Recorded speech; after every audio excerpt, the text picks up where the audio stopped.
past 5 years, we have witnessed the birth of countless excellent teams and players in all 5 major regions. They are still remembered by us to this day. At the same time, we also remember our fans who loved us from the very beginning. On the occasion of this 5th anniversary, let's turn back the clock to the starting point of PUBG Mobile Esports, the Southeast Asia region, where all the stories began.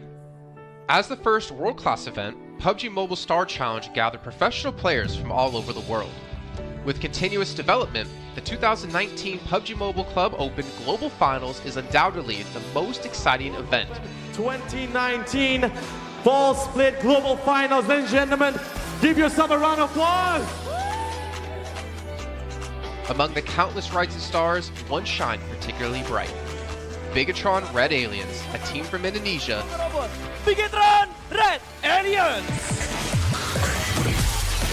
Just got first place in the PMCO Southeast Asia Fall Championship, earning the chance to compete in the PMCO Global Finals in Malaysia.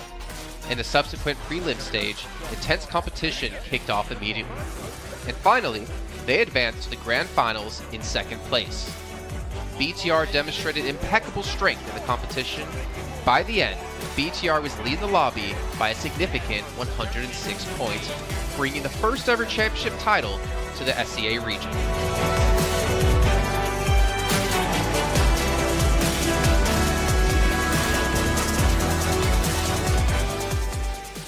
Di saat itu siapa yang nggak kenal dengan nama Bigatron gitu? Tim yang punya segudang prestasi, mereka juara dunia di PMCO Global Finals tahun 2019. Mereka banyak banget melahirkan pemain-pemain berbakat, Zuxi, Luxi, Ryzen, Microboy. Terus habis itu Zuxi, Luxi juga saat mereka menjadi juara dunia, mereka berada di masa prime-nya mereka banget. PUBG Mobile Esports always strives to develop and grow year after year. That's why we made sure to continue the support and build the SEA region. In 2020, the improvement of the competitive schedule introduced the World League, which later became the World Invitational. We also launched the PUBG Mobile Pro League, where even more outstanding teams joined the competitive stage. In the 2020 PMWR, BTR once again clinched the championship in the East. This had given Southeast Asia the title of the strongest region in the world. They hoped to continue their legacy at the PUBG Mobile Global Championship, the pinnacle of PUBG Mobile Esports. However, BTR was not able to repeat their performance from the previous year. Two teams is going to get this round. Winner, chicken dinner. Nova XQL. With the rise of Team Nova, countless brilliant moments were had, but this also left many players with regret. After BTR Red Alien won at the Global Championship in Kuala Lumpur, we thought C region was the best. We thought nobody could beat C region except maybe RRQ Athena, maybe Illuminate the Murder, maybe Mega Conqueror, but C region was the best at the time. And we get to the league. We heard of a team called Nova. We thought maybe this team is not that good. On the contrary, they owned all the teams. They were very good. Let's move forward to the year 2021. With continuous efforts, more teams and players joined the Pro League. For example, Xavier, who placed third in the 2020 PMWI East League, also secured second place in the PMGC East League. FaZe Clan also made their debut on the world stage. Có thể nói 2021 là năm thành công nhất của Dingo Xavier trên đấu trường quốc tế, khẳng định vị thế và tên tuổi của Việt Nam vô cùng mạnh mẽ. Còn với FaZe Clan, đây là năm đầu tiên họ đặt chân đến với giải đấu cao cấp nhất của PUBG Mobile, nhưng lại khiến tất cả những đối thủ khác đều phải dè chừng và e ngại. Undoubtedly, the year 2022 has brought the greatest changes to the SEA region. Vampire Esports emerged, dominating 2022 PMWI, winning both the main and after-party tournaments, while also setting records for most chicken dinners, most eliminations, and more. They were not only facing competitors from the SEA region, but from all over the world. Everyone was talking about VPE and wondering if they can maintain their performance at the Global Championship or if it was just a stroke of good luck. On the last day of the 2022 PMGC Grand Finals, VPE won 3 chicken dinners alone, moving from the bottom of the table to 6th place, achieving the best result for the SEA region. They pulled off another miracle, but sadly, it was not enough to win it all. In 2023, VPE continued their impressive performance. They once again won everything at the 2023 PMWI. 2023 PUBG Mobile World Invitational Champions, Vampire Esports!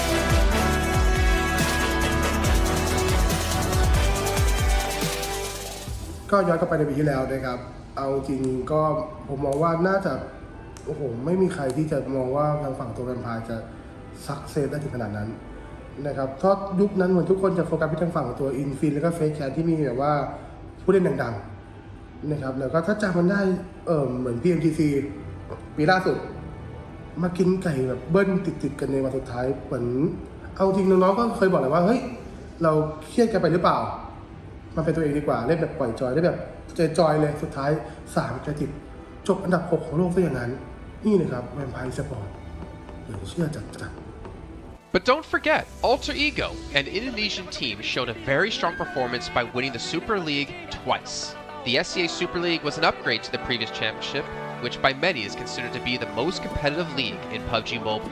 They could potentially become the next legend of the SEA region.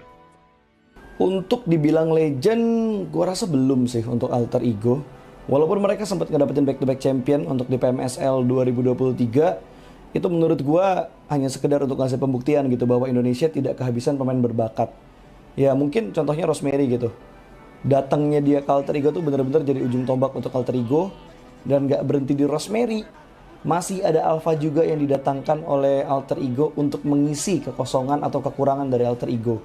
Dan gue rasa PMGC 2023 ini akan menjadi ajang Global Championship pertama gitu untuk Rosemary dan juga si Alpha. Jadi wajib banget kita nantikan performnya mereka di PMGC 2023. Dan please di notes, pastikan tonton Alter Ego sampai akhir. Of course, there are many more teams we haven't mentioned, but these teams will all take part in the 2023 PUBG Mobile Global Championship. So what do you think? Who will be the ultimate winner in this year's PMGC? Will they be from SEA? Well, there's only one way to find out. Greetings, PUBG Mobile players! The long-awaited Frost Festival is about to commence. In the new version 2.9, we'll be introducing battles filled with a frosty atmosphere. Snow Battle is coming to town. Furthermore, you'll also get to experience updates to World of Wonder and Classic Mode. So let's dive right into it. In the Frost Festival, we'll be bringing you a series of snow-themed content, including a new Snowy Village-themed area, fun interactions with snow pals, and snow-themed items for more gaming fun and excitement. When miraculous December comes, the frosty world will undergo some magical changes. Stay tuned for updates. Don't miss out. First, let's take a look at the new themed area, Snowy Village. The village covers a wide area of 280 by 150 and has loads of supplies. It's located near Stalber in Erengel, Iceborg in Livik, and Goroka in Vikendi. In addition to the buildings on the ground, the underground area of the Lucky Ice Tower is also worth exploring. Make use of the two-story layout to experience a completely new battle experience. Sound the bell in the Lucky Ice Tower, and you can even summon rewards. Additionally, the village also has a snow rail, which can help you quickly move around and gather supplies. It allows you to navigate flexibly between different areas of the village and also swiftly relocate to advantageous positions during battles for your team to counterattack more effectively. Of course, you should always remain vigilant to avoid becoming the target of an ambush. What's more, the village also features a special two-seat vehicle, the Reindeer. It's also a great choice for transportation as it allows you to swiftly move all over the map. For intense battles, we've also prepared festive and practical battle equipment for you, the Snowball Blaster and Snowboard. The Snowball Blaster can be used in many ways and has loads of functionality. When you aim it at the ground or a building, it can create a snow pile cover for you. When used on enemies, you can temporarily transform them into lively snow pals to restrict their movement. When facing bodies of water, you can use the Snowball Blaster to freeze the surface so that you can walk on it. It's definitely a practical yet entertaining weapon. After transforming into a lively snow pal, you will be unable to use firearms to do battle. You'll only be able to rely on basic actions such as walking, running, jumping, and swimming to evade enemy pursuit. It takes some time before you can revert to your human form. Let's build a snowman together. The snowboard will also bring you a whole new experience. Apart from helping you glide and move on various surfaces, it can also be used with the Snowball Blaster. Explore the many possibilities and use these two items to have all kinds of fun. We've also designed various interactive mechanics, such as searching for snow toddlers, lucky ice, and the snow blast zone. When you encounter a lucky snowman on the map, don't be in a rush to leave. There are 4 lost little snowmen hidden near the lucky snowman. Search for the 4 hidden snow toddlers and bring them back to the large snowman. You'll then receive a token of gratitude. There are lots of lucky ice scattered across the map. Shatter the ice to get the supplies inside. Try using a melee weapon to break the ice more easily. Furthermore, you'll find that snow has engulfed some red zones on the map, and the falling snow will bring about many interesting effects. Players within a snow blast zone will be transformed into a lively snow pal if they're hit by the snow. If the snow lands on the ground, a snow pile cover will be created. In this World of Wonder update, we'll be introducing a brand new transformation skill gameplay and a catch me hide and seek gameplay for you to enjoy the transformation skills to the fullest. Of course, you can also use this skill to create more interesting creations. We've also added a Snowy Village map template to celebrate the Frost Festival with creators. Additionally, we've also made some updates and improvements to gameplay devices, game parameter settings, and the editor. For more details, please follow the official PUBG Mobile community. We'll continue introducing the latest WoW content to everyone. As for Classic Mode, we've also made some improvements to vehicles, firearms, creation mode, emotes, settings, and more. First, we've enhanced the designated marksman rifles. Some DMRs can be equipped with the full auto mod to fire in full auto. We've also improved the attributes and handling of some vehicles to enhance your driving experience. We've also added a new garage mechanic. From now on, you can choose your dream ride during matches. Meanwhile, we've also added a custom SFX adjustment feature. You can adjust the volume of some sound effects to whatever best suits you. As for creation mode, we'll be introducing some quick view features for watching the victory dance and fireworks displays and the new Frozen Kingdom themed performance in order to provide players with more possibilities for creative content. Furthermore, we've expanded the emote backpack. Now you can equip more emotes before entering the battleground. That's a wrap for the main content in this new version. In addition, new content will be added to the popularity battle event, Metro Royale, and season rewards. For more details, follow our official PUBG mobile community. Snow Battle is coming to town. Winner, winner, chicken dinner. In 2020, while the eyes of most PUBG Mobile viewers were focused on Southeast Asia as well as other regions, there was one region in particular that went under the radar, the 2020 EMEA League. Numerous teams from different regions were fighting for a spot in the 2020 PMGC. Among them, the teams from the EU region were the most dazzling. Canina Power, which had previously won 3rd place in the 2020 PMWL West League, managed to break through and eventually won 6th place in the 2020 PMGC. Class Dilge Athletics from Turkey also successfully took 8th place. For the entire EU region, this was a great start, and in the future, the EU region would grow into an even stronger region. The EU region seems to have endless potential. They always have a number of astonishingly talented newcomers. In the 2021 PMWI, in addition to the veteran team Canina Power taking 2nd place, the newly reorganized team in 2021, Nextria, Xenox in the smokes, the solo by themselves, surprisingly won 3rd place. The EU region seems to just have endless potential. There's always a number of astonishingly talented newcomers coming up through the ranks, developing their skills, and in 2021 at the PMWI, you had some of the veterans there for sure. Canina Power taking 2nd place, an incredible performance coming through from them to get that 2nd place. But not only that, you had the reorganized team for Nextria in 2021 who won PMPL Turkey. They came 1st in their region and then were invited on the back of that to the PMWI West to take 3rd place. So these new talents working as this new roster at the time, a phenomenal resurgence there, and there's so much more left in the pipeline, I'm sure, for this region. I'm really excited for what the future has, and I can't wait to see what they've got. In the 2021 PMGC, teams from around the world gathered once again. First of all, worth mentioning is that among all the participating countries in the Grand Finals, Turkey had the most with 3. Among them, teams like S2G and Nextria finished 4th and 6th respectively. This was a massive achievement. The efforts of the EU region are constantly bearing fruit. Now they just needed an opportunity. 2021 yılında Dünya Şampiyonası istediğimiz gibi başlamıştı. Çünkü West aşamasında 3 takımımızı birden ilk 6'ya sokmayı başardık ve büyük finallere 3 takımımızı göndermiştik. S2G 4. olarak buraya katılma hakkı kazanmıştı ve kadrosunda Rip7, Timber, Kalse, Sylas gibi isimler vardı. Büyük finallerde ne yapacağını çok fazla kestiremiyorduk temsilcilerimizin, çünkü dünyadaki takımların iyi performansları söz konusuydu. Büyük finallerde temsilcimiz S2G 4. olmayı başardı, Nexia 6. olmayı başardı. Maalesef Fenerbahçe ilk 8'in dışarısında kalmıştı. Ama bu takımın ileride çok iyi şeyler vaat ettiği konusunda herkes hemfikirdi. Next, let's go directly to the 2022 PMGC. At a time when everyone was focusing on whether Nova could win 3 consecutive championships, a team that was not originally a favorite to win was about to become the focus on the stage. S2G performed consistently in the first 2 days of competition, always maintaining a position at the top of the leaderboard. And on the final day, S2G changed its conservative tactical strategy and sought to gain more elimination points in the last few rounds. And in the last round, S2G secured the championship with 15 elimination points. The champion of 2022, it is S2G! They finally broke through and made history for the EU region. 2022 Dünya Şampiyonası bizi büyük zaferler getirdi. Tabii ki Dünya Şampiyonası başlamadan önce bu zaferlerin geleceği konusunda çok bir fikrimiz yoktu.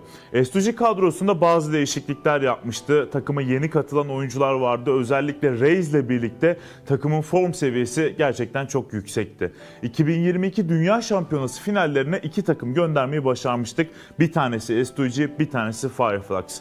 Maalesef 2 takımımızın kaderleri birazcık farklı oldu. İlk günden günden itibaren S2G sürekli olarak zirveyi kovalarken Fireflux için işler iyi gitmemişti. 3. gün geldiğinde S2G güzel maçlar geçirdi ve şampiyonluğu Türkiye'ye getirmeyi başardı. Bu Türkiye e-spor tarihindeki en unutulmaz başarıydı. This year, the EU region has continuously produced even more strong teams. First of all, G Gladiators won first place at the 2023 PUBG Mobile Pro League Spring Regional Championships and third place in the 2023 PMWI. Veteran teams like Next Ria and Canada Power have been performing better and better this year and successfully qualified for the 2023 PMGC. Subsequently, hot recent teams like Mad Bulls, BRA Esports, Major Pride, Elise Esports, Demorte, among others from EU, have also successfully gotten a spot in PMGC. They all look forward to continuing the success of the EU region in 2023. There are many questions surrounding PMGC. Will S2G successfully defend their championship? Will another EU team lift the trophy? Could it even be a team unexpected to win it all? Let's witness it together in Turkey.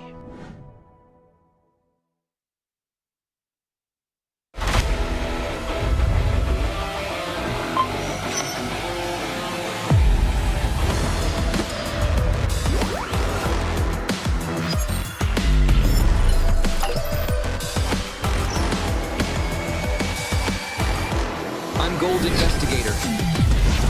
Join the Investigator team and let's protect the game's fairness together. 2023 Popularity Annual Gala event tutorial. Hey there, welcome to the 2023 Popularity Annual Gala. We've introduced a brand new competition and upgraded rewards. You will have to go through 10 rounds of 1v1 matches and compete to become the first ever PUBG Mobile Popularity Annual Gala champion. So let's get right to it. New competition, ladder competition. The Popularity Annual Gala event will be utilizing a new ladder promotion system. Players' initial ladder grade will be determined by their battle points at the end of the first round. Ladders are divided into 6 grades: Triple S, Double S, S, A, B, and C, with Triple S being the highest. Ladder promotion rules. Players are ranked based on the popularity they gain during the battle period. For rounds 1 to 9, the ladder results are settled at the end of every round's battle. Apart from ladder grade C, each ladder has 100 spots, with the top 20 promoted, the middle 60 retained, and the bottom 20 demoted. If you're trying to move up the ranks, be sure to stay within your ladder's retained threshold or higher before each round is settled. Additionally, ladder grades can only be promoted or demoted by 1 grade at a time, so your performance in the assignment round is crucial. Be sure not to miss it. Final showdown. Based on the rankings from the previous 9 rounds, round 10 will be the decisive showdown to determine the final rank and ladder grade placement, including the champion of the 2023 Popularity Annual Gala, who will emerge as the ultimate winner. New exclusive rewards. At the end of round 10, rewards will be issued based on the player's ladder grade and final rank. For outstanding players, they will receive exclusive rewards that can showcase their supreme honor both in and outside the game. In-game rewards include the Honor Title, Honor Name Tag, and Honor Avatar Frame, which are sure to make you stand out. Moreover, there are also physical trophies, interviews, custom-made popularity gifts, official social media promotion, game exposure, and other exclusive honorable rewards. Gain global renown both in and outside the game. What are you waiting for? Participate in the 2023 Popularity Annual Gala now.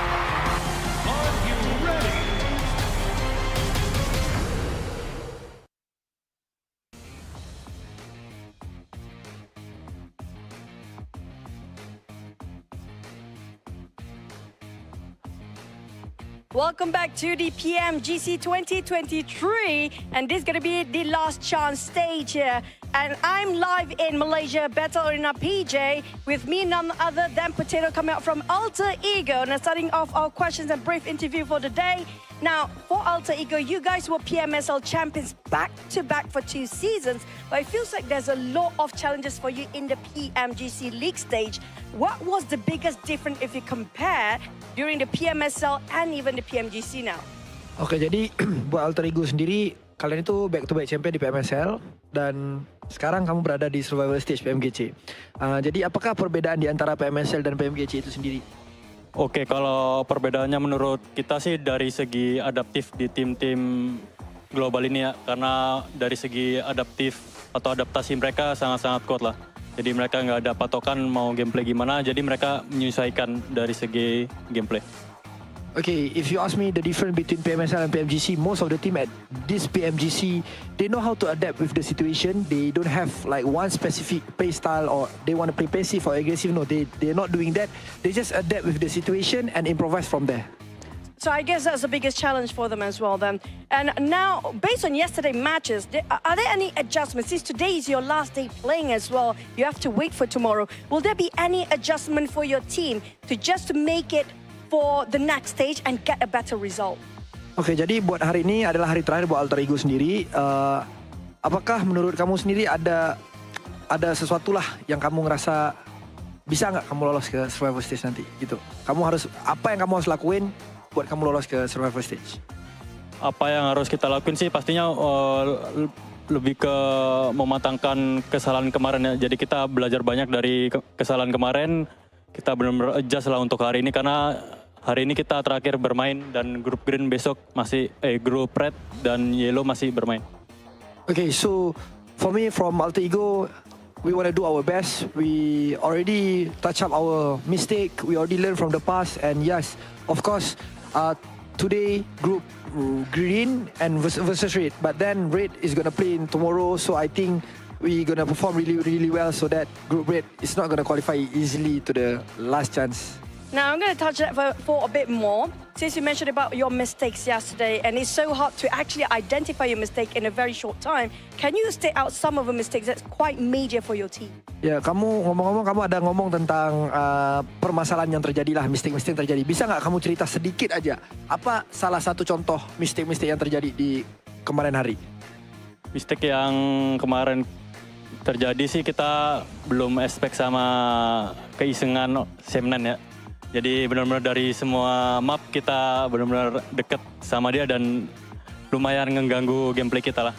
So the things that I don't expect is the playstyle from Sem9. So that's the mistake that we learned back then is because of our drop spot in every map is quite near with Sem9, and yeah, we don't expect these things gonna happen, and yes, they give us so much trouble. I mean, that's the unexpected to be happening on the global stage, definitely now. You mentioned about Sem9. Are they one of your greatest threat when it comes to this stage, or will there be somebody else so far? Kamu ngomong Sem9 nih, kamu mention Sem9. Apakah Sem9 itu salah satu tim yang kamu ngerasa PR terbesar kamu ataupun ada tim-tim yang lain? Enggak sih. Karena emang kemarin iseng aja, kita nggak expect dia bakalan main se-iseng itu. Okay. So basically, it's not really Sem9 is our biggest threat, but then we just don't expect they're gonna play like that. Okay, we might have more surprises for today, by the way. With tight points among the teams, and you still have a great chance to make it to the last chance stage. What's your focus to improve your rankings since today is your last day? And what do you think is the most important outcome for today's games? Oke, jadi kalau kita lihat dari point system, poin kalian itu tidaklah terlalu jauh untuk kamu lolos ke ke last chance. Jadi, apakah fokus terbesar yang kamu mau fokusin hari ini supaya kamu bisa lolos ke last chance? Kita lebih ngemaksimalin tiap game sih. Jadi, kalau tiap game kita mendapatkan hasil yang bagus, poin juga bakalan ikutan bagus juga. Jadi, kita fokus game per game. Okay, so basically we're gonna focus on each game. We're gonna focus on our first game first. It's because of I believe if we focus on each game, the point will come afterward. So we're just gonna do our best in every single map so that we're gonna maximize our point.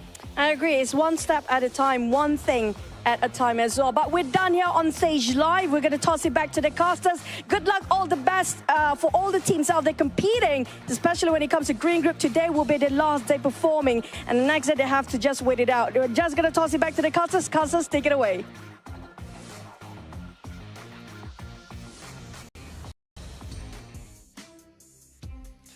Well, as you heard there, Potato, Alter Ego, and all the teams from Group Green, this is your last chance. Your last 6 matches to get as many points as possible and potentially keep yourself in the safe zone. I'm Jason Kappa, and we got Maxman and Kalaris here on the desk to break down everything happening, obviously, yesterday and what's to come up today. And honestly, Max, well, no, wait, I'm not going to go to you, Max. I'm going to go to Kalaris first. Alter Ego had a rough day, to say the least. Yes, they did, and I VOD reviewed them quite extensively. So obviously we heard in the interview there that, you know, Sem9 was one of their downfalls. Luckily for them, they're not playing today. However, I think that is not the issue for them. Yesterday, the issue for them in 4 games out of the 6 was unnecessary risks. You think back to the Sandhawk, you get caught in the water, BTR takes you down, you're done. You think, and the other water scenario on Erangel as well, that was not required whatsoever.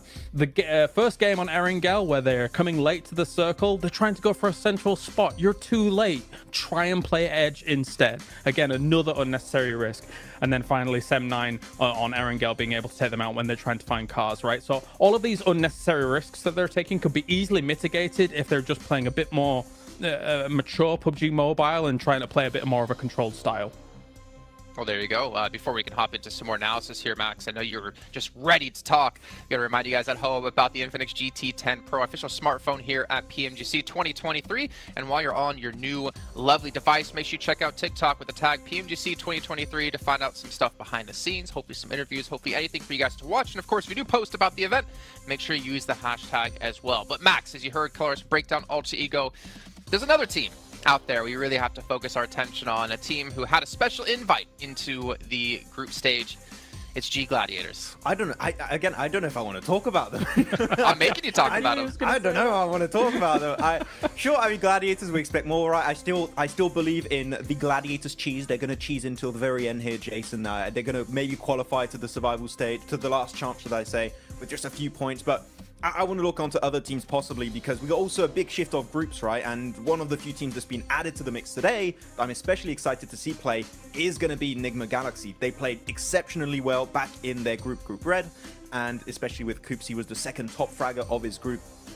One of the best pickups, I would say, in the entire year of PUBG Mobile Esport, right? With how they are able to take these fights now, how aggressive they are.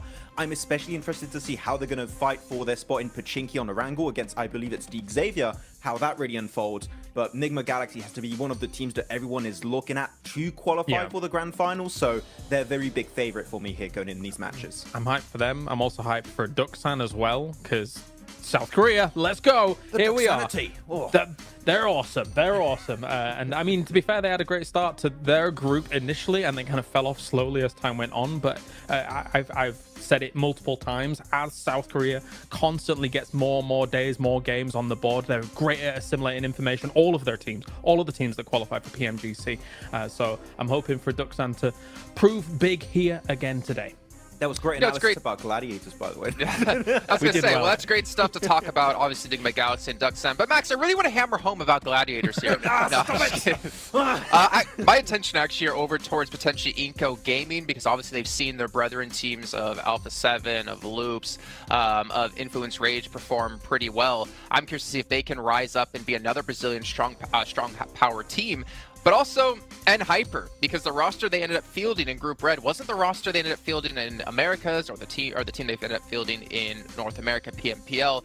I mean, to be fair, GFan on the roster was surprised to see them do so well in the group, considering GFan's kind of been out of the team for a while now. But they have, I guess, a lot of pressure coming their way from North America in general, considering they're our only representative. And I don't know. It's going to be tough, man. That's all I can say. I know that Zifan is watching a lot of, doing a lot of viewer parties, watching a lot of the different regions. So I think that might have helped out, actually, because he knows kind of what to expect in these matches against all these different teams, how they're going to rotate, and how these matches are going to be unfolding. So maybe that has been helping them out quite a bit. But it can't help you against the domination of Brazil right now, because Influence Rage are just running away with it. And as you said already, talking about Inco, Jason, they have already played at this stage. Nenebich in particular, one of my favorite players of the region, that I would like to see them potentially climb up. But that would be too many Brazilian teams almost in the grand finals.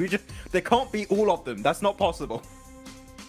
Or could it? I don't know. We'll see. Obviously, still a lot to come up down the way. But we can see a comparison here of Mad Bulls up against Nigma Galaxy. And Mad Bulls obviously struggling when it came to placement points, able to put up a ton of eliminations and obviously double chicken dinners as well.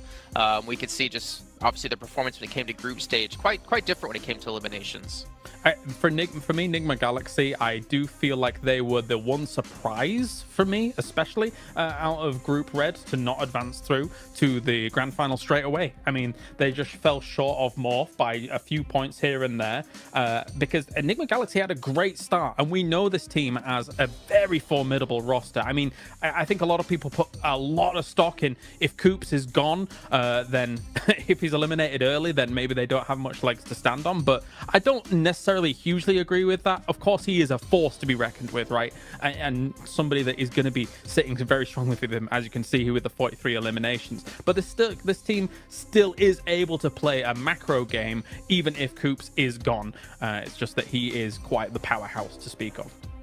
I mean, thinking back to PMWI, Max, we did see Coops kind of be similar to Nomi, similar to Matic. He was kind of off by himself, but also the funny thing was he was the tip of the spear, it seemed, in most parts. He would be like the first one to cross the roads to get position for his team, but he'd be so confident and so successful to be able to do that it allowed Enigma Galaxy to kind of adapt their style quite a bit to how Coops can perform to his best. If you're Enigma Galaxy, you don't need an IGL. You just need to, Coops is engaged, we just follow Coops.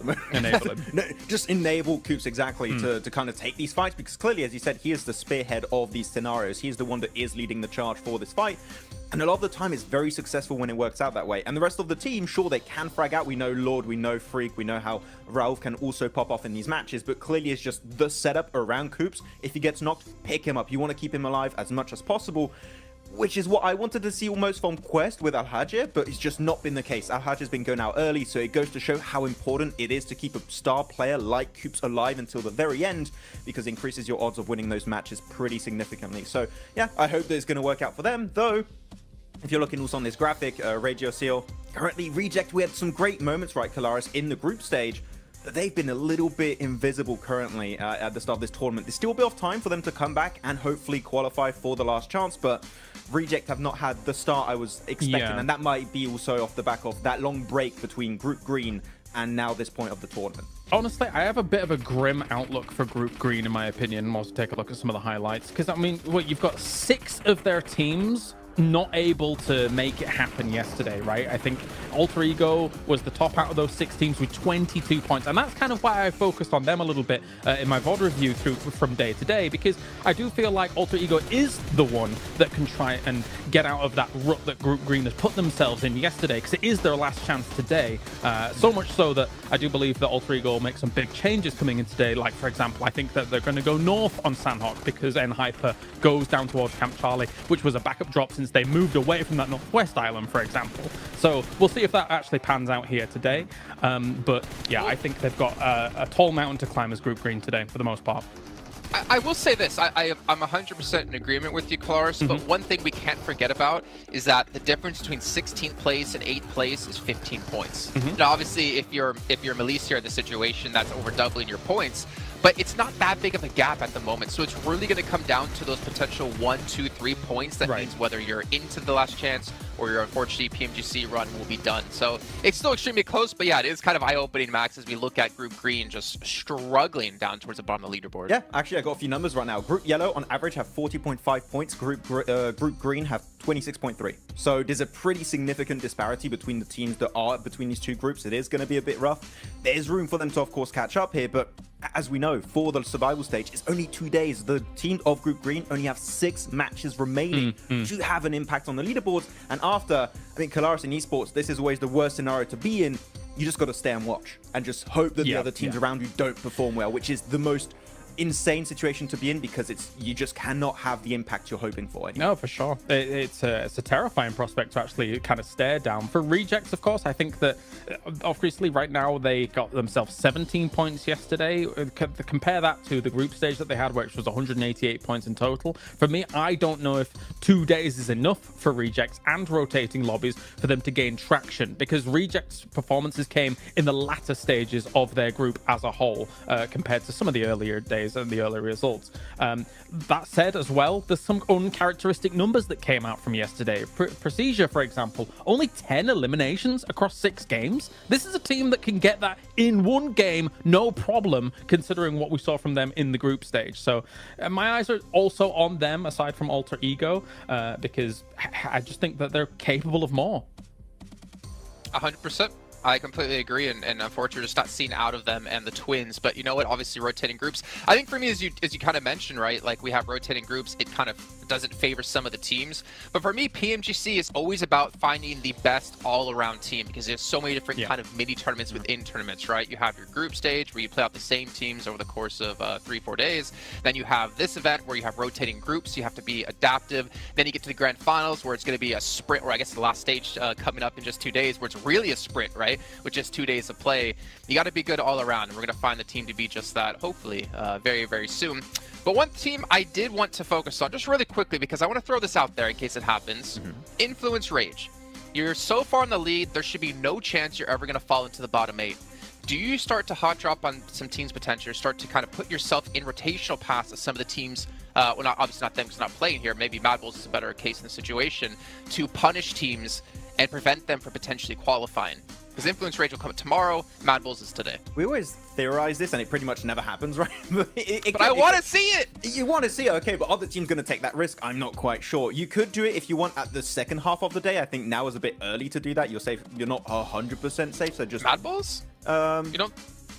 I mean, for Influence Rage, I would just say, just play the half of the day, just chill, normal. Then if you want and see how it happens, I think the earlier you do it, the more responsive teams are going to be to that. And they're going to adapt around you potentially hot dropping them, right? So if you Influence Rage, Mad Bulls, BTR, maybe you want to take a bit more time before going for a play like that.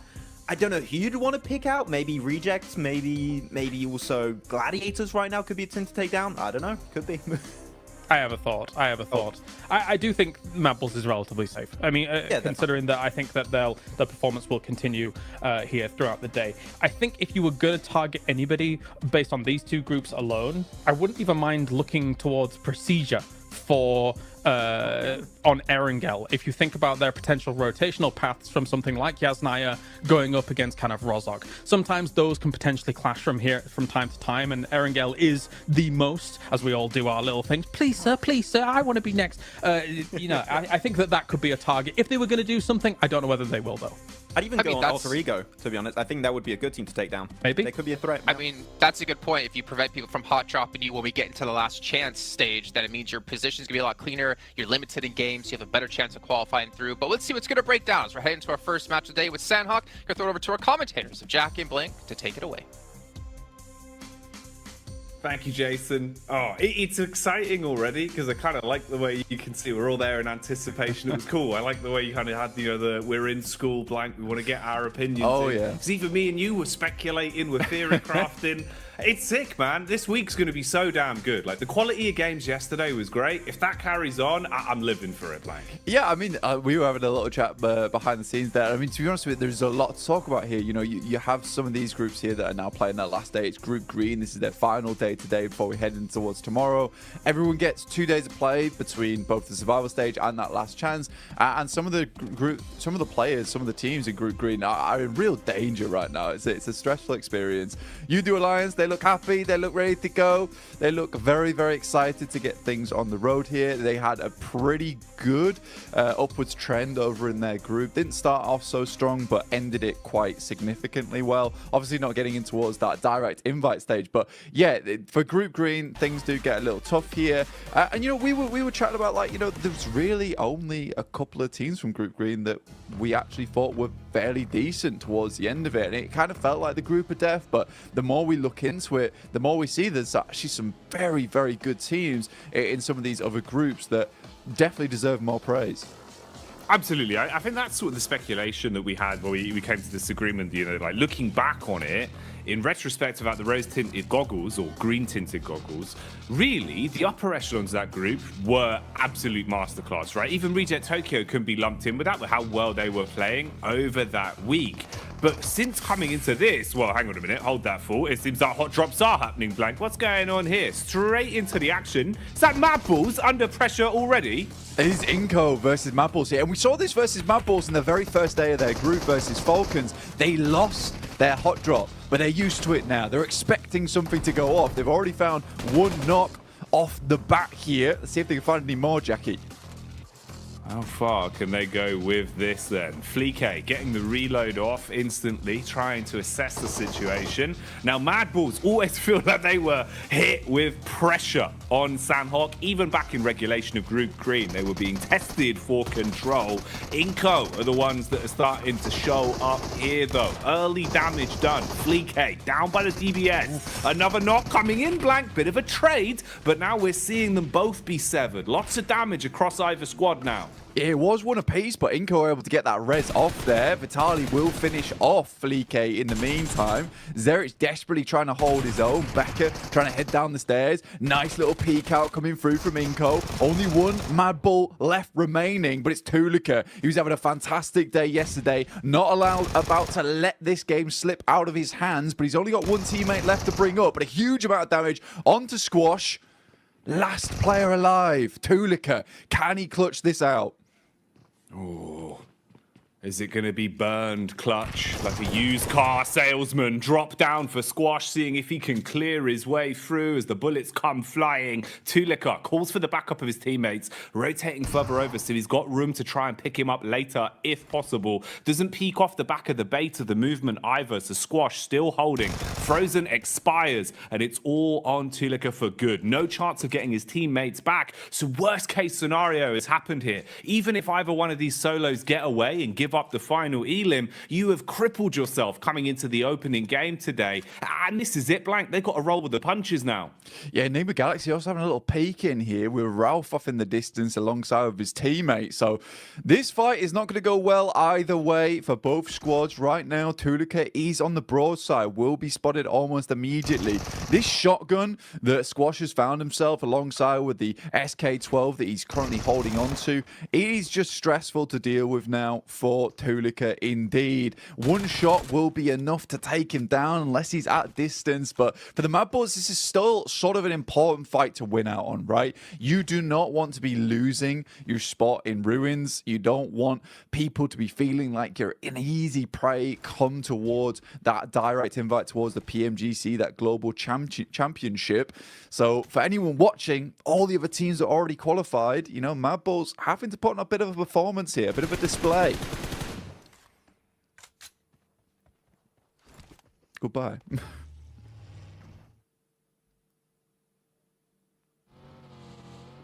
And with that, Tulika will move onwards. Ralph takes out the final player there from Inco.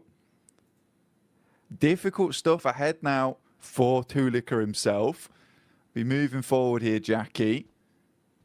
Oh man, that is a rough way to start this off, Blank. You know, we're coming into it thinking that we have time to speculate, give a bit of a lay of the land, if you will, for our viewers at home. We got Jason's favourite, just what he ordered, you know, fresh from the oven there, the hot drop specialty.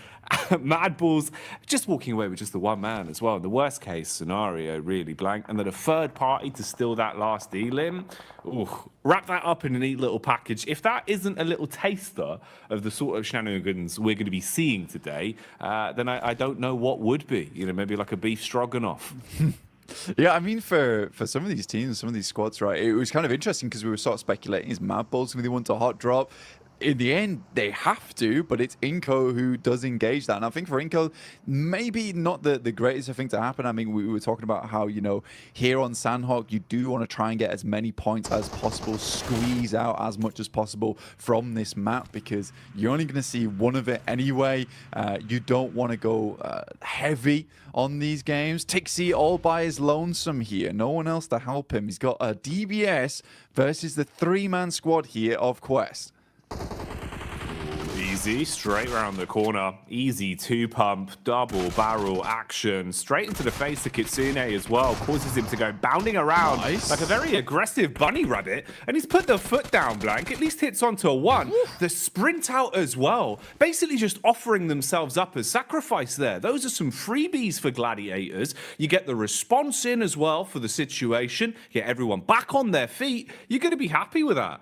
Yeah, you're going to be really, really pleased with the fact that Tixie's able to hold hold his own on this compound. It is typically where Tixie does play as well, over towards this eastern side, able for the rest of the team to get over towards him as well. And I think that is nice. That's a nice regroup coming through from Gladiators. A lot of times they've been fairly slow on that approach. If one player is all on his lonesome, backup doesn't come half as quick enough a lot of times. So for Tixie, he is thanking his teammates, clapping them on the back there. That is a very, very pleasing result for Gladiators. Not so much for Quest, currently on 13 points. It's not really looking too good for this team, even after the absolute mad plays we saw from Al Haji yesterday. I don't know how much further Quest is going to be able to get into this tournament, but I think next year is going to be a really good year for Al Haji, no matter what team he's on. I think they've done well, at least in kind of winning the hearts of the fans a little bit as well, with the time we've seen from them on camera, the way they've come across in their interviews, and the resilience we saw, at least in regulation, back in Group Green, right? You know, for them to actually fight through and even still be in the tournament in a position where we can still be talking about them right now, Blank, at least for me, was impressive. It just felt like there was a little bit of room for them to get another step forward. It's a shame how some of the games have gone for Quest, especially yesterday. It was rough. It was raw. Misery back on screens here, though. Evos instantly aggressing, looking to try and build themselves a few points on this one. Misery got the early knock off with the UMP. Redface and Co now moving in to clear out the upper compound as well, and flushing their way through anyone that dares to peek into them. Yeah, it's a nice little fight there from Pasija Evos versus Enhyper, leaving them down to one player now. And I think for Pasija Evos, this is very well set up. Yesterday didn't look too great for Pasija Evos. I mean, they were doing extremely well over in our group stage, but kind of fell off just a little bit there towards our first day of play for Group Green. 21 points, though. It's not terrible. It's not ideal either, but it's good enough. Pasija Evos, it is just Misery now coming up against some of the players here from NASA. Xenox will open things up. And what more can he get done? Bullets down range early on. It's good high ground, good position to be in. They've got a great understanding of where exactly they could be potentially fought from. Bit of a move on the go here as well, as we see the rotation from Evos off the back of their cleanup. Now finding a bit of a safer compound to play in, but they've been startled, detected from across the road. We're lying in wait. It's Melise of all squads.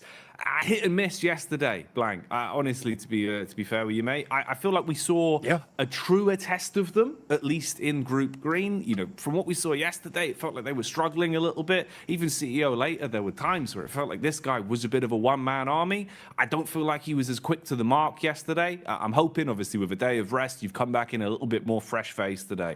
Would like to see some improvements from them today. Yeah, I mean, for the Turkish squad, it's just a little bit difficult for them at the moment. I mean, they've been making a lot of right moves.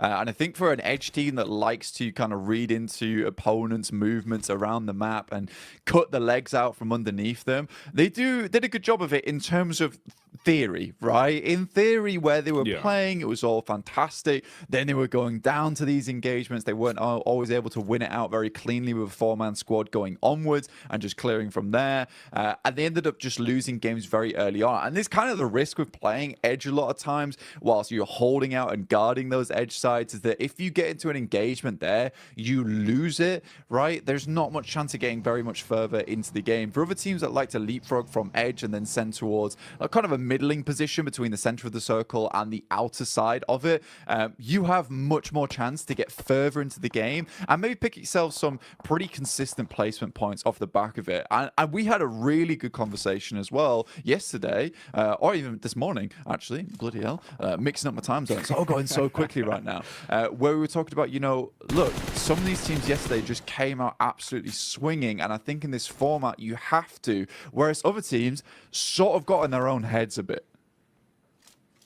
Yeah, that was one of the big focal points we were kind of sort of umming and ahhing over, about how you could see the difference of, let's say, a team like Influence Rage, who came out just playing their style, just absolutely giving it, right? Any opportunity they had to just swing on a fight, play confidently, going into an engagement, basically thinking, you know, we've already won this. They're just thinking about the points being in their pocket. you're going to have so much more of a better time of it than going into it giving so much respect to teams, overthinking these situations. And we've seen that change. A lot of our squads from Group Green, it feels like their play styles have kind of flip-flopped more so than anything compared to what we were seeing during that regular point. This is an interesting one, actually kind of ties into that. You can see here, Reject Tokyo at least getting a bit more confidence to fight and contest for center control. A little bit lucky there in terms of the draw of the circle, but it works out. You've got a compound, you're in a good spot, and they're going to be pleased with this, mate. They'll be chuffed with that blank, because when they had center control, when they felt comfortable early in a compound, this is where we saw some of the better games from Reject, because honestly, they're great on defense, good comms. It just felt like getting there was rough for them. They've been playing a lot of edge, and it hadn't been working out too well. I'd hope that would be a positive change. Bit of a fight potentially developing here as well. You've got the push up the hill. Focus is drawn from NASA towards the backside, but a few bullets whizzing on by. Room for a bit of a scrap here. Yeah, I think for Enigma Galaxy as well as NASA, this is a case where potentially Enigma Galaxy will just think about just swinging wide of this, potentially trying to get in underneath towards Painan.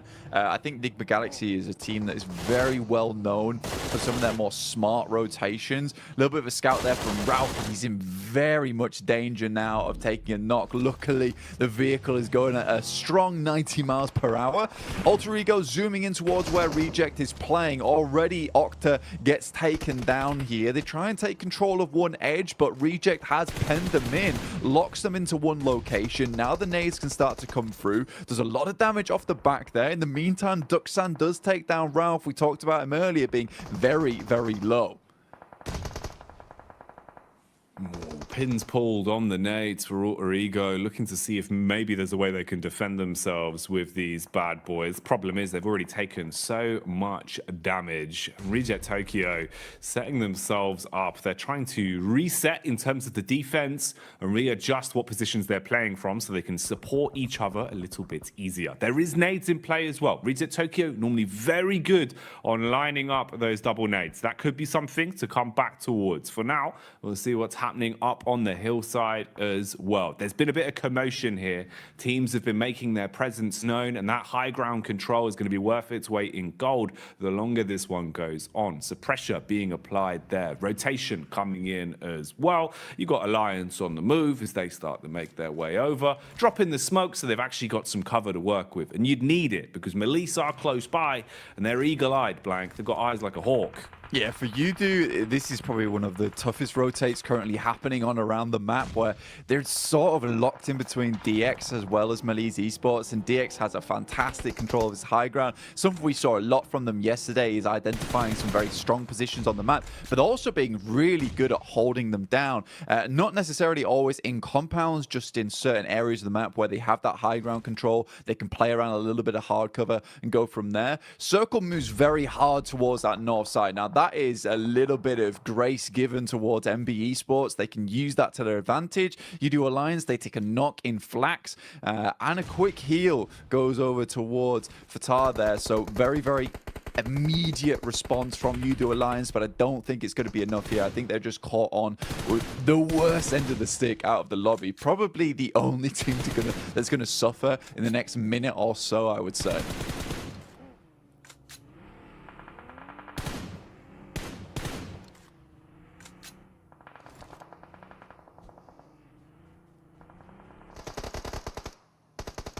Malise Esports on this side of the map. Now Kisyu does go down. Poser has a nade in hand. We'll send it over towards Nisa, but Malise Esports again just crumbling a lot during these days. Again, Nisa, 5 eliminations found so far. Really, really good stuff from them. I think this is interesting because it is a lot of these squads that we see a fair few times that just come into these games swinging. They tend to do well, and I would say that this is a very, very good and promising mark of the game going forward here, Jackie.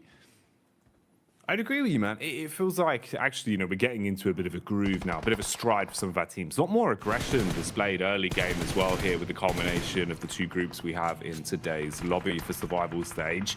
Now, they were being pulled and pushed in multiple directions here. It felt like they weren't quite sure which fight they wanted to set their gaze on, but now they've been thrust into one. They have to try and survive, taking a ton of damage up against Evos.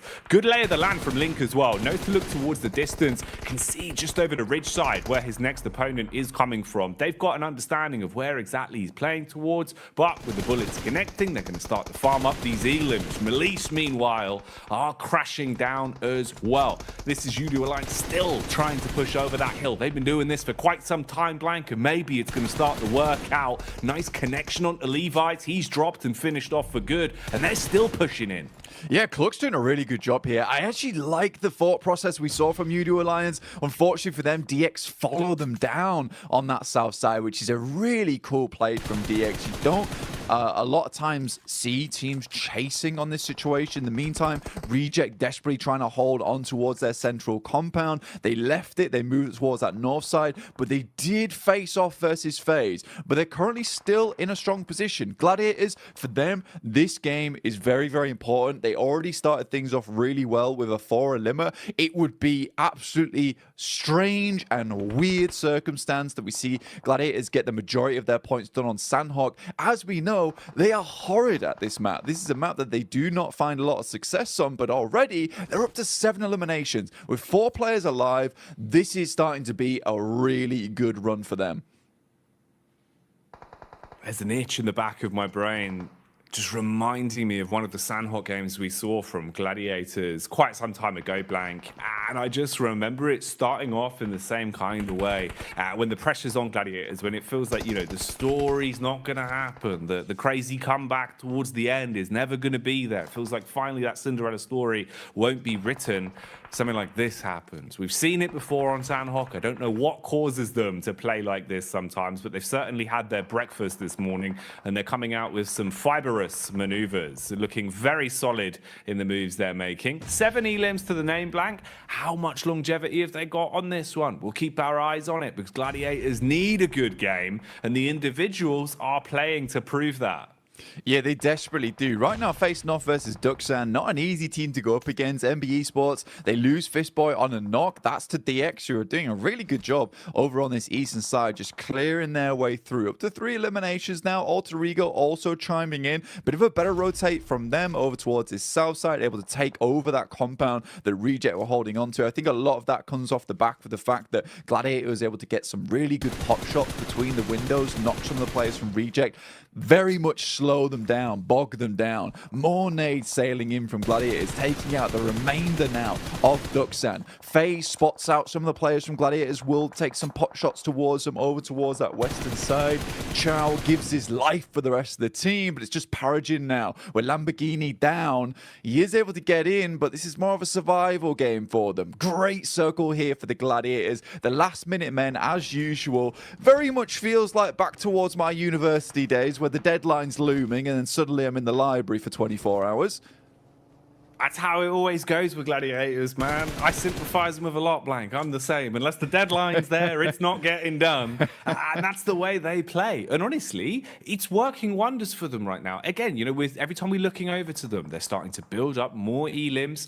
And like you're saying, zone-wise as well, they're in a good position to make a play off this. The one awkward encounter in the dead center as well is Reject Tokyo, now basically being the Reject duo, with all of FaZe in full force around them as well. So not really what you want to be. A bit of flat sharing going on, and that's illegal. It's called subletting, Blank. FaZe are going to clap back onto DX as well, finding a way to peek through the windows.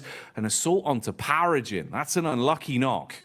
Yeah, I think right now, even though he's able to get Lamborghini up, it was kind of for nothing. This little high ground that Gladiators currently have control of was so fortuitous that they got the circle on this side. Coming off that high ground is very difficult, so they're trying to milk it for as much as they can here, stay on this top side. But it's MBE Sports coming in to try and challenge us. So now, Gladiators need to be ready for this one. Kitsune luckily is in position as the DBS, only able to find one though, and that's not quite enough. The rest of the team instantly needs to to improvise off the back of this. Sek and Mondo are down, so it's a decent start. The nades start pouring in, and it's a nice nade on the backside towards Fistboy. Just Akaze left remaining, and Gladiators quickly clean them up there. Up to 12 eliminations now, Jackie. A fantastic start. Tixie's flying through the air. Matic is on the support. Oh, mate. This is perfection put together so precisely from Gladiators right now. That was beautiful. The nade work to defend after the crash was on point, and then straight back into hungering for more elims. The peek down the hill, beautiful connection on the aim skill as well, and we get left with our final 4. A scrappy one at that as well, Blank. Alter Ego still alive. They were able to find what remained of Mad Bulls and shut them down, but they've now had the same done to them. Peek out from Sarah Biceps, and with a smooth right hook, he's wiped them off the face of the battleground. 3 squads remain. Gladiators currently on the outside edge right now. It's FaZe with a very strong position. Alter Ego still need to work their way in as well, but they went out earlier on. Reject holding on. It's a good little game for them, but for the Gladiators, more points would be absolutely gorgeous for them here. If they could win out this game, they'll send themselves tumbling towards that top side of the lobby after just one match. So 20 points. Realistically, if they can get themselves 25 after this, they'll be very, very safe. It'll give them a buffer. They still will need to put in the work after the rest of the day, but they'll be in so much better stead. And taking that pressure off yourself this early on in the day is so, so nice. Taking the pressure off themselves and applying it to Reject Tokyo. Problem is, though, it's not going to turn them into diamonds. It seems like they will instead just buckle under the pressure. Bit of a peek out here from FaZe, though, as Gladiators encroach further on the compound, closing in on them, using their utility to try and blow Lufa out of the equation. Nade after nade barreling through. Swing from FaZe on the stairway as well. And that connects. Meku left black and blue, down on his last legs now as they first onto him. Gladiators with only a duo remaining, Blank. I think regardless of what happens there, I think Gladiators are fairly pleased with this result, right? Meku was always left behind to try and help the rest of the team get further up. Now it's Matic in a 1v3 scenario. It's going to be very difficult for him to pull this type of thing off. Goes for the pre-fire as the circle starts to push all these players in. Has an idea of where they're swinging. This rock is really nice to play around, but Onzen, he's on the prowl, and it will be found by the rest of the team. Mormon finishes off Matic. Regardless, FaZe picks himself a nice win from a very easy rotate on that north side, but for Gladiators, that could have been a lot more for them. Either way, I think it was around about 15 eliminations they finished that game with the 6 points on top of it. 21 points is just a very, very nice start for them. And you know what? Jason might have been right to bring them up at the start of the day. It's crazy, isn't it? You know, we sit there, Jason brings out all his storylines that you think are never going to happen. And I think we hit the mark for 3 out of 3 of Jason predictions all in one game. So he's doing well today, Blank. He's doing well. Oh, look at the dance. He's happy. He's pleased with that one. I mean, starting off the day with a win here for Mela is really, really nice for him. He's got his hot water bottle in hand as well, mate. Oh, yes. Taking the heat to the next level. This is why FaZe are winning. No, they're bringing the heat in. They're warm. Exactly, Blank. That's madness. They got the moves inside and outside of the battleground, and they got the chicken dinner to boot as well. Can't turn your nose up at that one, but I think we do have to give a little bit of eyesight over towards Gladiators, looking at the stats in terms of what they got up to on that one as well. Yeah. That's a big game from them, right? They're actually fragging as well, Blank, which I think makes the world of difference in the sense of confidence. It's what we were talking about way back at the start of the game. At least now, having a high elim game, it should perk you up a little bit. You're not going to feel so somber throughout the rest of the day. Yeah, I mean, the teamwork looked really, really good there from the Gladiators towards the end, and that's what you want to see overall. In the meantime, we're going to send you back over to the other team over on the desk. The desk team, the best team here. Like FaZe could get their victory on the board here, starting things off strong for Group Red. But to be honest, there's a lot of moving parts and a lot of working parts in this one that allowed quite a few other teams to have some decent results. You know, Max, I know you didn't want to talk about him at the start of the day, but I'm going to make you talk about him now. It's G Gladiators. Okay, you know what? They got himself some minutes. I can give you that much, Jason. I think Kalaris was talking about that. The eliminations kind of got fed to them in weird ways, especially that fight versus Quest. Alter Ego changing their drop location to the Eastern Island, and Mad Bulls fighting Inko, which means that their rotation path here, Jason, is completely free. Even if you rotate late, you can make it through Trifecta, you can get access to Bootcamp Hill, and off the back of that, they can just start blasting at so many other teams like Duxan, Alter Ego, and get 15 eliminations on the board. They needed those points here because they were in a tough spot before here, and they already doubled their points. They had 20 points before this match, and now extra 21. That is massive for Gladiators. That might be exactly what they need to get themselves in more of a safer position, considering this is their last day of play overall. But another team we have to dive into here is Reject in particular, because the position they had, we were watching a little bit of a disagreement between you and Max in terms of what Reject decided to do as his own tried to center up on FaZe. So I think that they were trying to make the game-winning play, right? Like with some of their moves.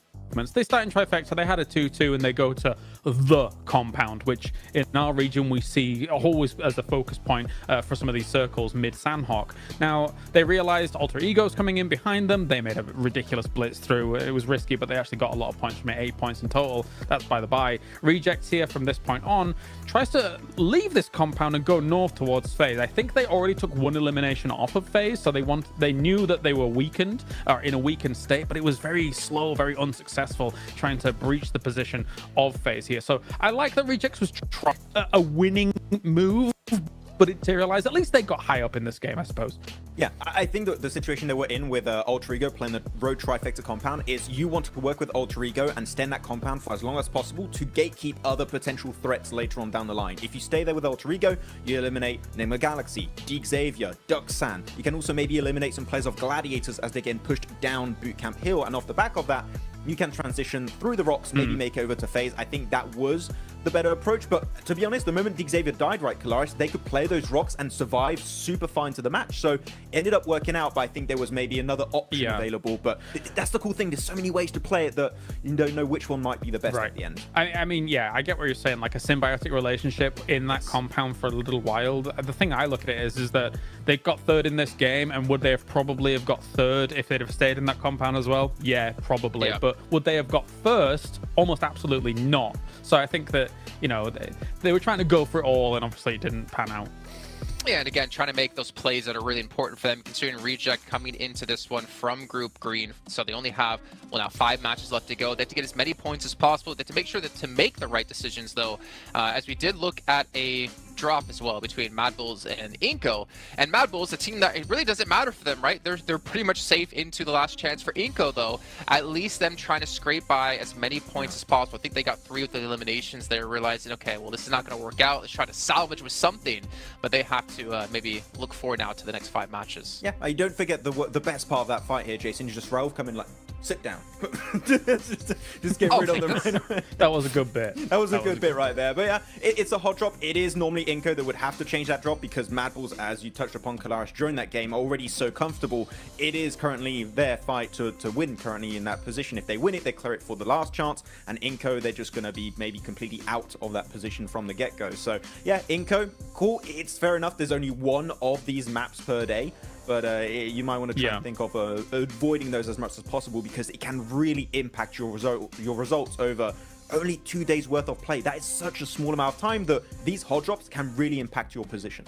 Yeah, it would be even especially more huge if there was more than 1 Sandhawk per day, right? But there's very little interest in giving up your position when you've done as well as you did like yesterday as Mad Bulls. One thing I do want to mention really quickly, because you said it while we were watching the game, and I kind of really liked the idea of it. We did see Alter Ego change the drop location, as was mentioned already on the desk here. They went up towards Cow. But then when the zone started to shift away from Corey, more centralized, and they were on the east side of Corey, you were talking about what do they do here in this position. And Clarence, I wanted you to bring that up just really quickly. Yeah, again, they're just playing really risky PUBG Mobile. Like going for these wide rotates, going up against Quarry, which is a very difficult place to transition away from. They have to bomb it through to try and make something happen. If they'd have come in from the north, it might have just been an easier time. But yeah, they did all right. But it's, again, very risky PUBG Mobile here. Yeah. High risk, potentially high reward for Alter Ego, who desperately need every single point they possibly can in our final 5 matches. And it's time to head into our second match of the day, which is our first Erangel of the day with Jackie and Blake. Ooh, the first of the 3 Erangels. This is good. This is always my favourite Porsche and Blanc, because it feels like we start to get the more nuanced games, right, where we can kind of expect the more unexpected. But this lobby's already looking kind of wild, so we'll see what we get, Blanc. We'll see what we get. We're in for some treats. Yeah, I think that the guys on the desk touch on a really important point here, is that for some of these teams, you know, specifically what Kalaris was talking about really interested me in the sense that, you know, Reject, they go for the game-winning play at the end of the day. And I think you have to do that now. You really do have to go for these sort of things, because honestly, for Group Green, we know that this is their last day of play to get in towards that survival stage, to not be in the bottom 8.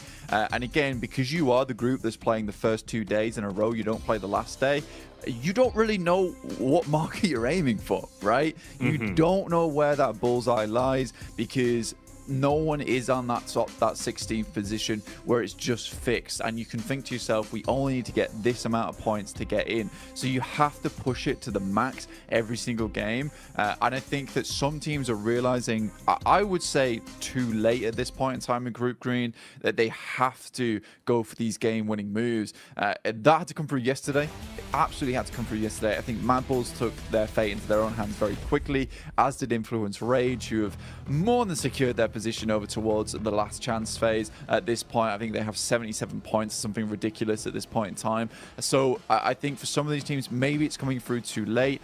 You need a little bit of luck today. You need to really hit your shots. You need to be making strong rotations, and maybe, just maybe, able to bump those points up just enough. I think for Quest, that instant elimination at the start of the day there on Sandhawk versus a team that most people regard as not the greatest Sandhawk team, or really knock their confidence in a big way. We know Quest made it in by the skin of their teeth, literally 1 point in Group Green to get towards that survival stage. I don't know if that sort of playstyle is going to cut it here, where a lot of teams, we're starting to cut down past the teams that, you know, didn't get past the first group stage. They're now in the survival stage now, where we have a lot of really, really strong teams. They won't just sit down and die like Tiamba did. No, it's not going to be anywhere near as easy or as fine of a margin. I think that's the other part as well, is the fact that that was 1 point of difference. I would imagine it's going to be a little bit more of a stark contrast here. Well, imagine I would have cried. That would have been huge, man. Full John Rambo action to start off the day, but not going to happen. They will try and instigate the fight, though, onto Melise as best as possible, whilst they know they're a little bit fragmented over in Alliance territory. So he's going to go breezing off, and Poser will join the rest of the squad, group up and see what they can get done. But yeah, it is very, I don't know, it's quite a curious way to start off the day, really, in terms of some of the teams that we saw playing well. It was a bit more unexpected for me. After what we saw from Gladiators, I was kind of starting to shift into that, you know, you don't believe in the Gladiators camp. But as soon as it feels like you hit that point on the meter, that's when they bounce back. I think they do it just to, like, spite everyone. They do, man. They really want to kind of like rope you into the idea that it's not going to happen, and then, you know, they make all the fans book their tickets last minute to the finals. That's how that always goes. But we'll see if they can maintain pace, because it was a good game from them. But it's a key point that you hit on as well that I think is quite interesting, in the sense that the best they can do now is try and repeat that as much as possible today, because obviously they've left themselves with no other chances to accumulate points. So if you're leaving it up to another team to decide your fate, that's the rough part. Losing Alva off the back as well. And I think this is something that's happened a few times now coming through from the boys on the squad. And I think that when you look at this, for Alter Ego, you just maybe drop trash around Mansion. Don't go for this 2-2 split between Lipovka as well as Mansion itself. It's not worth it. With the amount of teams that saw you yesterday get trounced by other squads, of course, NBE Sports is going to come down here and start to take some pot shots towards you. Mondo's coming in with the UAS, likely to clean this one up. The best Rosemary can do is send out some smokes, try and hit a couple of shots over with the DP, but I don't know, man. No, this is looking pretty raw. It's like uncooked beef at this point, Blank. It is not what you want, mate. one by one, just getting finished off a little bit here for Alter Ego. They've had such a rough couple days in terms of their opening drops. And again, it does really feel like everyone's sort of passed the word around that Alter Ego is the easier team to bully on these drops, Blank. It just keeps happening. Yeah. I mean, you make yourself an easy target and teams will want those points off from you. And you don't make those adjustments, it's not going to go well in future. Maxman, very astutely the Max pointed. update. Max update, from the Max Mansion itself. Nigma Galaxy usually dropping towards Pachinki. The Xavier over in Group Green refused to give up Pachinki whatsoever. They kept dropping there every single time, even on hot drops. But this time around, they drop over towards Severny. They give it up. This is the first time they've never dropped there. And I think for the Xavier, this is actually a really, really important little tidbit to go off the top of, because I like this maneuver. You drop towards Pachinki versus Nigma Galaxy. You know this is a strong team, but right now you're currently third place, 53 points. Consistency can be afforded now. So a Severny drop for DXavier when it's open, completely reasonable, I would say, to go for this team. They know they can get further into the map. They know that they're strong holding in that mid game and then trying to take out teams towards that late game as well, with a little bit of sweeping from the high grounds. So I think this is a really good move from DXavier, and again kind of feeds into that storyline, as if you made those points happen in that first day, you have a lot of room to switch up tactics, to switch up strategies. If this is a case that DXavier would be on like 15, 19 points, they might have considered dropping over towards Pachinki and just trying to push it to the limit down there versus Nigma Galaxy, trying to win out on that hot drop and then going out from there, because those 4 eliminations would be very nice. And you can't really fear that fact of, what if we lose the hot drop? You just have to go and think to yourself, we're going to win this hot drop, we're going to move from there, we'll take that central position and give it some really good rotational paths into the late game. Everyone else in this lobby is just going to get trounced by us. You just have to think that you're a much larger team than you actually are.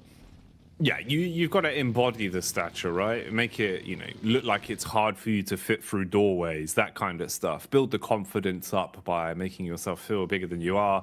And that was what they did. I mean, even back in Group Green, right? It was kind of them versus Bra, was just like the battle of Pachinki every single time, Blank. And DX were willing to fight those down to the bitter end, limping away with one player left if they needed to, or even conceding basically an entire run on one of our games of Erangel just to guarantee that drop. So I like the fact that they've at least moved away from that here and kind of thought, all right, we really did risk it, back then. Now it's a little bit of a different kettle of fish. Let's not go for those sort of plays. So good to see the improvement there and the adjustment as well, to be willing to even give up your normal confident drop.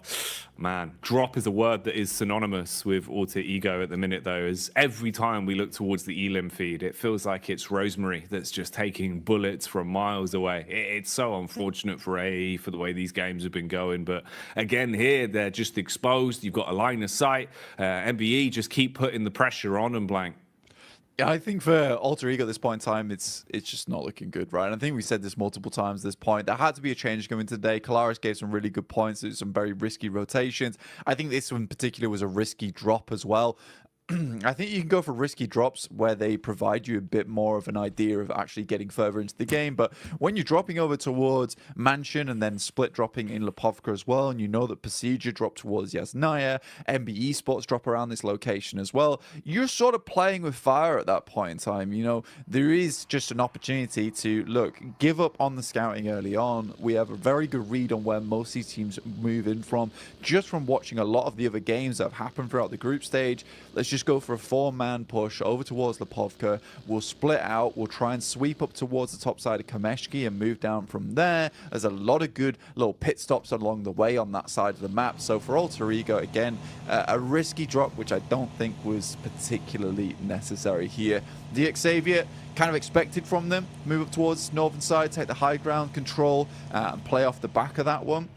So I like this from DXavier indeed. Mad Bulls also find themselves on the northern side of Yasnaya. Very nice little quick rotate from them, and a very hard shift over towards the eastern side, encompassing a lot of water in this one as well. So if teams want to get their feet wet, they certainly can if they want to live out this game a little bit longer. But for most teams, it's going to be either trying to sweep on this northern side or trying to hold towards some of these compounds on the edge. It's kind of a difficult position to play in. Some teams will be afforded some great spots early on if they were able to get here quick enough, but some teams on this outer edge will be struggling to find themselves a home.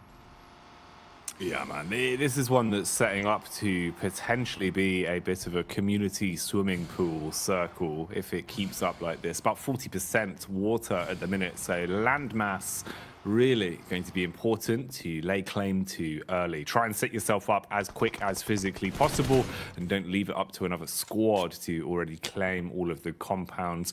The mass migrations are coming through. You can see everyone starting to make their rotate down towards the zone, trying to get there as quick as physically possible. Bit of contact on some of the players that are playing slightly more defensive as well inside of the compounds, just listening out for where everyone's heading. Mad Bulls stopping for a quick pit adjustment. Meanwhile, we've got the pull-up from Alliance down towards the compound of Rejects, and that nade was tasty, Blank. That was a three-pointer straight onto the head of OCO. Yeah, certainly painful. In the meantime, Inco is getting picked up by Enigma Galaxy. That's on the south side right now. Both teams were rotating in, so some pretty decent shots, I assume, were being made from inside the vehicle itself. Very much a turret going through right now from Enigma Galaxy, all in one vehicle. Slightly dangerous, but it's worked out for them so far, with Inco taking one knock and a flush off the back of that. In the meantime, Malise Esports situate themselves all the way over towards Lipovka, try and keep themselves as safe as possible. Alter Ego regroup on the coastal side towards the east with 3 players, but surrounded by an N-Hyper as well as the Mad Bulls, who have picked up what I think is one of my favorite positions within the circus, a really nice ridge side that you can play from over on this eastern edge, and keeps you very clear. You do have to worry about some of the teams on the eastern side.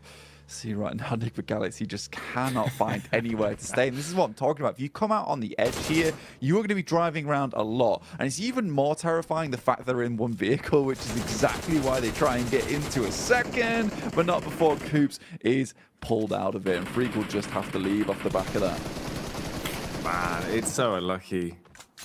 You see the heads-up play there, trying to dash the smoke can before the drop, so it blooms to at least give him some sort of cover. But unfortunately, Udo Alliance had such a good angle, such a good line of sight onto that position that they've basically just been gifted a freebie. And the situation there worsens even more for them. So you're still driving around looking for a parking spot in a never-ending garage. And there will never be a parking spot, Blank, because everyone is already set up with guns, using these parking spots as compounds to play in. Yeah, and they won't be leaving anytime soon, so you're not getting that middle space. I'm sorry about that. In the meantime, we do get a circle that moves down towards that south side, in which case Reject and Udo Alliance's compounds become very, very valuable indeed. So for Udo Alliance, currently they do have the strongest spot, which is up on high. Reject slightly safer in terms of the fact that they can just sort of sit in this compound for a while. You know that Udo Alliance, with them being in this compound, they're not likely to move anytime soon, so they don't want to expend too many grenades just sending them down over towards Reject. So Reject have this outpost which is guarded by Udo Alliance. Eventually they are likely going to have to fight against one another, but both teams in this sort of mutual agreement at the moment. Malise as well, hitting a nice shot across onto Freak and dropping the man. So the situation still just going from bad to worse, second after second, constantly taking damage and feeling uncomfortable, just playing out in the open, exposed to the elements at this point. Reject Tokyo firing off the warning shots. FaZe on the move as well. Round the side of the ridge, contact from inside of the building. Fan spitting bullets at him, seeing if he can keep the pressure on. Mormon going to dash back with a couple of smokes as well, at least provide some protection. Koi's got the range on it, trying to debate whether or not he wants to engage on this one. If he can hit the shots with such substantial drop, battle back as well. FaZe constantly just taking damage from either side now. A lot of HP being licked off them as well. So this could start getting a bit rough for FaZe, Blank, if they can't find a way to calm this one down. Yeah, and Hyper has got so many angles on you. GK first over towards the shack right now. G-Fan taking shots from inside the building. FaZe have sort of set themselves up in a pretty horrid scenario right now for themselves. Hyper looking to potentially regroup, but again, GK first comes in with another clutch shot over towards Mela, in which case they might just send towards this. The blue is pushing them in, and an opening knock like that is absolutely gorgeous for them. First one's what you want. How many more are in store for them? Be a nice way to reality check FaZe straight away, man, off the back of their chicken dinner as well, if you could pull them down here. I don't know why GK keeps going for these shots, to be honest. So greedy. Looking to finish off Melee. You can kind of understand why he's going for it, though. You don't want to let that player live. They are able to finally flush him out, but two players out in the blue right now, and FaZe currently have pretty good shooting angles over towards them. Koi luckily does find another on Mormon. He's so up close and personal, taking a lot of shots. There's not a lot of support coming through. Ventores understands that he too needs to get a move on, and quite quickly with the circle moving in. Very, very quick movements all around the block for Hyper, but this has been a sort of a crazy push from Hyper, locking both FaZe and them to their dooms.